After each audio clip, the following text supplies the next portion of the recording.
সামান্য জ্বরটা ছিল আমার ছেলেকে শেষ করে দিয়েছে। একটা ইঞ্জেকশন দেয় নাই ডাক্তারে ফলো করার পরে, প্রফেসরে ফলো করার পরে আমার ছেলেকে একটা ইঞ্জেকশন দেয় নাই, একটা স্যালাইন দেয় নাই। শুধু জ্বর ছিল, জ্বরের কাছে ছিল। এখন আছে কি করছে, ইসিজি করছে। এখন এই মাত্র মরে যাওয়ার পরে আমার ছেলেকে ইসিজি করছে। এখন করছে যে কিচ্ছু করে নাই। 60 ঘন্টা কোন ডাক্তার আসে নাই, কোন প্রফেসরে বলে লিখে দিয়েছে। প্রফেসরে সবকিছু করার পরে কিচ্ছু করে নাই। আমার ছেলেকে মেরে ফেলছে। ডাক্তার আসার পরে তার যখন কি করছে দেখেন, আপনাদেরকে আমি দেখাচ্ছি। এই দুম সাপটা দিয়ে সব ডাক্তার পালাইছে। যে ডাক্তার ছিল সবাই চলে গেছে। কোন ডাক্তার চিকিৎসা করছে আমার নাম বলেন। বলেন। ইমার্জেন্সিতে গেছি, ঠিক আছে। ইমার্জেন্সিতে যাওয়ার পর ওরা ওয়াশ করলো, এখানে বলে কি খাবার জমি আছে, ওয়াশ করলো। ওয়াশ করার পর উনি রিপেট প্লাস একটা প্যারাসিটামল 1 গ্রাম ওটা অর্ধেক দেওয়া হয়েছে, বাকিটা নিতে পারে। তখন উনি বলছে আমার স্যার আছে, স্যার আমি কেবিন এখন দিয়ে দিচ্ছি, স্যার আছে, স্যার এসে দেখবে। ওনাকে এসডিও লাগবে না আইসিইউ লাগবে। এই দেখেন প্রফেসরকে আমি 3,500 টাকা ভিজিট দিয়ে দেখালাম। এই যে দেখেন সবগুলো ইঞ্জেকশন সব দিয়ে গেছে, কিন্তু ওরা কোনো কিছু অ্যাপ্লাই করে নাই, কোনো কিছু ট্রিটমেন্ট ওনাকে একটা দেয় নাই। স্যালাইন, একটা ইঞ্জেকশন, একটা ওষুধ, একটা ডায়াবেটিস চেকআপ 3 ঘন্টা কিচ্ছু করে নাই। কোনো একটা ট্রিটমেন্ট করেন, ইঞ্জেকশন বলেন, ওষুধ কিছু অ্যাপ্লাই করে না। প্রফেসর ডাক্তারের নাম কি? ওনার নাম তো ডাক্তার সাইফুল ইসলাম। হেমাটোলজিস্ট। উনি ট্রিটমেন্ট দিয়ে গেছে, কিন্তু এখানকার যার দায়িত্বে ছিল তারা এগুলি কোনো কিছু অ্যাপ্লাই করে নাই। তাহলে কি বুঝেন না? ল্যাবে নিয়ে আসছিলেন কখন? আমাকে একটু এই জিনিসটা বলবেন। 7টা 7:30। আচ্ছা, আপনার সন্তান যে মারা গেছে এই বিষয়টা আপনার খবর পেয়েছেন কখন? অ্যাকচুয়ালি আমরা একটু আমরা এখানে ছিলাম, একটু নিচে গেছিলাম।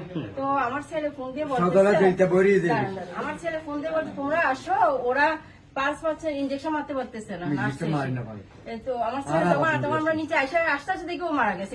কিছু নার্স ছিল, ডাক্তার ছিল, ওরা কিছু সিআরবি করতে ও মারা গেছে। ওরা কিন্তু তখনই চলে গেছে। আচ্ছা, তাদের বিরুদ্ধে আপনাদের মূল অভিযোগটা আছে? আমি মূল অভিযোগটা হলো, আমি তো প্রফেসরকে ট্রিটমেন্ট দেখাইছি, চিকিৎসার জন্য দেখাইছি। ওরা কেন 3 ঘন্টার মধ্যে প্রফেসরের রুলসটা অ্যাপ্লাই করে নাই, কেন মেডিসিনটা ওরা অ্যাপ্লাই করে নাই, সেটাই হলো আমার প্রশ্ন। আচ্ছা, আপনারা ভর্তি করিয়েছেন, আপনাদের অভিযোগটা হলো তারা পর্যাপ্ত চিকিৎসাটুকু আপনার সন্তানকে দেয়নি, যে কারণে এই অবহেলার কারণে এটা মারা গেছে। এই যে দেখেন, আপনারা নিতে পারেন, এই দেখেন প্রফেসর দিয়ে গেছে ট্রিটমেন্ট, কিন্তু এই ট্রিটমেন্টটা ওরা দেয় নাই। 3 ঘন্টার মধ্যে কেন দেয়নি, প্রশ্ন হচ্ছে আমার এখানে। আচ্ছা, এখন আপনার মারা গেছে কয়টার দিকে আপনারা জানতে পেরেছেন? 7:30। না সে মারা গেছে 11টায়। এখন বাজে আপনার প্রায় রাতে 2টো পার হয়ে গেছে। এই 2-3 ঘন্টার মধ্যে এখন পর্যন্ত তাদের কাছ থেকে আপনারা ল্যাবেট কিচ্ছু পাই নাই, কেউ আসে ওরা না। আসলে না, কর্তৃপক্ষ কেউ এখানে, ওরা বরঞ্চ 2টা পুলিশের সামনে বসে রাখছে পুলিশের সেকেন্ড দেওয়ার জন্য। কি টাকা দেবে? মানে কি লাশ আমাকে পুলিশে বলছে যে এটা তো একটা অনেক ধরনের রোগ আছে, অনেক ধরনের সমস্যা, সে আমাকে বুঝাচ্ছে। আমি একজন ডাক্তার, সে আমাকে বুঝাচ্ছে অনেক রোগ নিয়ে আছে, তো এটা জামা করার দরকার নেই। ডাক্তারের কাছে ফাইলটা নিয়ে 8জন ডাক্তারের 8জন রিকমেন্ড নিয়ে দেখেন যে চিকিৎসাটা ভুল কিনা, হয়তো আপনার লাশ নিয়ে মানে পুলিশ আপনাদেরকে পুলিশ আমাদের কোন থানার পুলিশ আপনাদেরকে বলছে? পাশের থানা। পাঁচলা থানা পুলিশ আপনাদেরকে এসে কনভিন্স করার চেষ্টা করছে।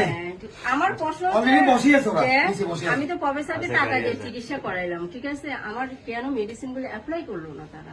আপনারা মেডিসিন কিনেও দিয়েছেন? না, আমরা কিনে দিইনি, কিন্তু ওরা দেবে, তারা প্রোভাইড করবে, তারপর পে করবে। হ্যাঁ, আমরা 5,000 টাকা পে করে আসছি। আইসিইউ নেওয়ার জন্য আমাকে স্যারে বলছে, উজ্জ্বল দেখো তুমি তো একজন সিনিয়র মানুষ, আমি তোমাকে চিনি, কারণ তোমার ছেলে অনেক এখানে যেটা নেমোনিয়া মনে হতে পারে, একটা সিটি স্ক্যান করতে হবে। আমি শেষ একটা এমআরআই দিয়েছি, আর 15-20 হাজার টাকা টেস্ট দিয়েছে। টেস্ট দেওয়ার পরে আমি কি করছি, আকাশ ভাইয়ের সাথে যোগাযোগ করে ডিসকাউন্ট করে নেবো। টেস্টগুলো সবগুলো স্যারে লিখে দিয়েছে, এগুলো করে স্যারকে জানাতে বলছে ওরা। আমার একটা প্রশ্ন হচ্ছে যে আমার ছেলেকে আনলাম যে সুস্থ, আমার ছেলে সামান্য জ্বর, ওরা কিছু খেতে পাচ্ছে না, ওয়াশ করছে, সুন্দর সার্ভিস দিয়েছে নিচে। উপরে ওঠার পরে ওরা প্রফেসর দেখার পরে আমার সাথে স্টুডেন্ট নিল, স্টুডেন্ট সবকিছু নেওয়ার পরে আমার স্যারে বলছে, উজ্জ্বল দেখো, হয় দাদা আপনি দেখেন, তাহলে আপনি কিছু মনে করবেন না, আমি নাম করে বলে ফেলছি আপনাকে, আপনি একটা কাজ করেন, আমাকে এই রিপোর্ট গুলো চলো। এখন বাচ্চাটা মোটামুটি ডায়াবেটিস আছে, বাচ্চাটার জ্বর আছে, হ্যাঁ, এটা তো আমরা জানি, বাচ্চাটার হ্যাঁ, থ্যালাসেমিয়া আছে, সবকিছু অনেকগুলো আগে হিস্ট্রি আমি নেওয়ার পর তাকে আমি এখন আপাতত ট্রিটমেন্টটা দিচ্ছি। একটু সুস্থ হলে তাকে কালকে বাসায় নিয়ে যাবে ডাক্তারি দেখার ওরা পরে। কিন্তু আইসিইউর কথা কিছু বলে আমরাও না। কিন্তু একদিনের জন্য ICU ভর্তি কথা করেছি কিছু- আমরা সেখানে। একদিনের জন্য ভর্তি করেছি, কালকে 2টা বাজে আমরা নিয়ে যাবো। কোনটা এই যে মারা যাওয়ার পরে এখন পর্যন্ত 3 ঘন্টা পর্যন্ত আপনার কেউ হাসপাতাল আসে নাই, কর্তৃপক্ষ কেউ আসে নাই। কিছু বলে না। এখন পর্যন্ত এভাবেই আপনার এইভাবে এইভাবে আছে। কেউ দেখেও নাই, দলেও দেখে নাই লাশটাকে। যারা দিন ডাক্তার ছিল আমার তাদের ছেলে। থেকে একটু তথ্য নেন, হ্যাঁ। আচ্ছা আমরা একটু এই মুহূর্তে কথা বলতে